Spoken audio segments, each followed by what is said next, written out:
In this Pillars of Eternity 2 Deadfire build guide, we're going to be taking a look at the first companion you usually acquire, Edér. I'll be explaining my swashbuckler build for both the regular real-time with pause and turn-based modes so that anyone can use him effectively. If you plan to use Edér in your party, then watch on for some insight into this jovial companion. Note that this build is updated for the 5.0 version of the game. Edér will be found immediately after character creation if you survived your game save from PoE 1, or if you chose from one of the generated world states. After the brief ship battle, you can recruit him on the beach, and you'll immediately need to choose between a single-class fighter, single-class rogue, or a multi-class swashbuckler, which is a mix of the two. This can be a very tough decision for new players because it's one that is permanent and cannot be reversed later. Whenever I use Edér, I always drop him into the defender role, and there are a few reasons for that. First, his attribute point spread is more ideal for a defender than that of a striker, though this is more true in the real-time with pause version of the game than the turn-based version.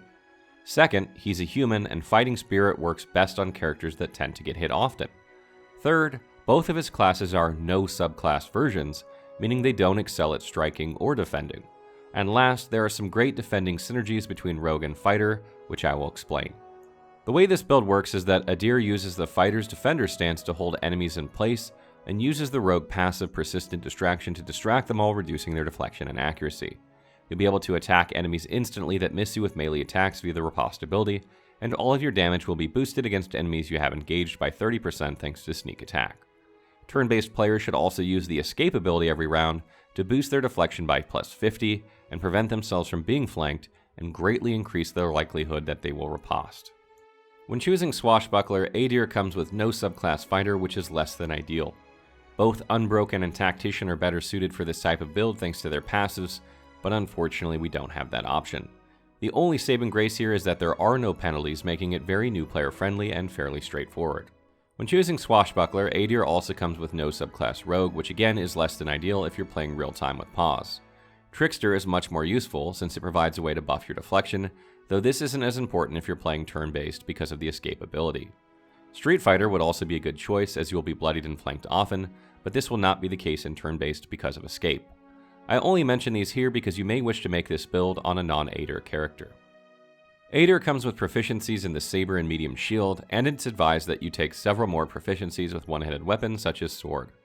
Gladiator Sword is a very good early game weapon that you can use to boost damage and deflection. Just be sure to enchant it ASAP as it has poor penetration otherwise. On the shield front, medium shield is all that you will need, and the proficiency for it is possibly the best in the game. It gives you 30% chance to resist any weapon attack. This includes attacks from beasts and animals and ones that have range. The best part is that these resists count as misses, allowing for a riposte, which really helps boost damage. Armor-wise, you want just about the heaviest you can find, as your primary objective is to stay alive while your teammates nuke shit down. Heavy armor really helps with this, and a really good armor to look out for is Reckless Brigandine. It allows you to engage an additional enemy and decreases your recovery time for each engaged enemy on top of increasing your damage and armor as you lose health. In this section, we're going to cover the must-have swashbuckler abilities for this build. These are the ones that really make the build work and ones that anyone playing should take. Let's start with Fighter. Discipline Barrage. This ability increases your perception and converts 50% of grazes to hits. This will boost your overall damage. Fighter Stances. These stances become available at level 4, and you will use Defender Stance to engage many enemies. This will allow you to use Persistent Distraction on them all. Confident Aim. This passive also helps to convert grazes to hits, but only with proficient weapons.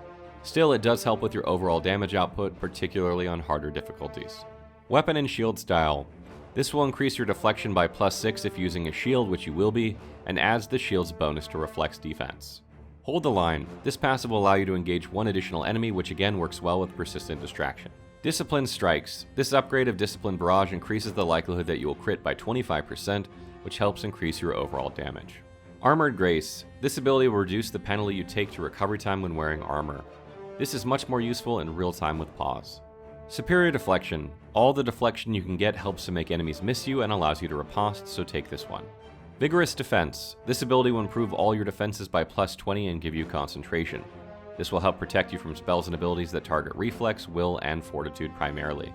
Guardian Stance. This upgraded version of Defender Stance will reduce the damage you take for each enemy engaged, which should be a lot. Refreshing Defense. This upgrade will allow Vigorous Defense to refresh when you take damage, which will save you valuable discipline over longer fights. Rogue abilities. Escape. This ability gives you plus 50 deflection, which is amazing for prompting ripostes and keeping you alive, but only if you're playing turn-based. I would not take this ability if you're playing real-time with pause. Riposte, chance to make a full attack counter when an attack targeting deflection misses. You won't get the benefit of 2 weapons here, but it still boosts your damage. Adept Evasion, this will ensure attacks that target your reflex are missed if they would normally graze. Since you'll have high reflex from weapon and shield style and vigorous defense, this should completely protect you from reflex attacks. Persistent Distraction, an amazing ability that puts distracted and flanked on an opponent when you engage them in combat, meaning that sneak attack and death blows passives are automatically added to your attacks. Deep Wounds, 20% of damage dealt added as raw damage over time. A great ability for increasing your overall damage output. Slippery Mind, a great survival ability that makes you immune to perception, intellect, and resolve afflictions while bloodied or near death.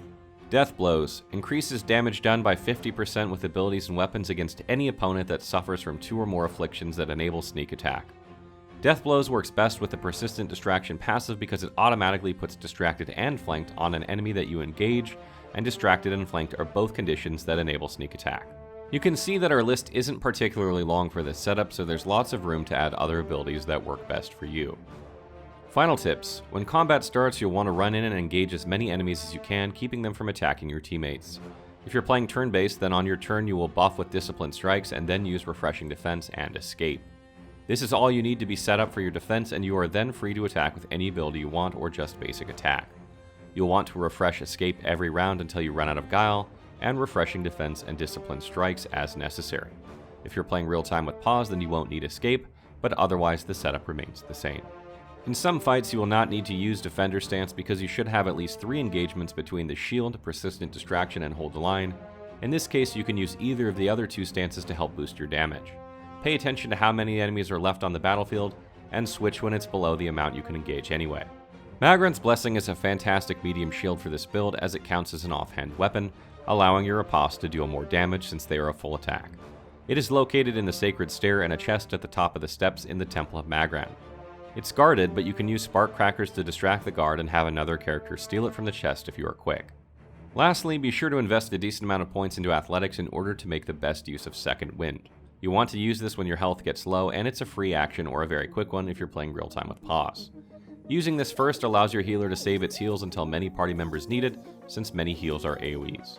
Stay tuned for more Pillars of Eternity 2 Deadfire guides as we cover all the companions in preparation for the console launch.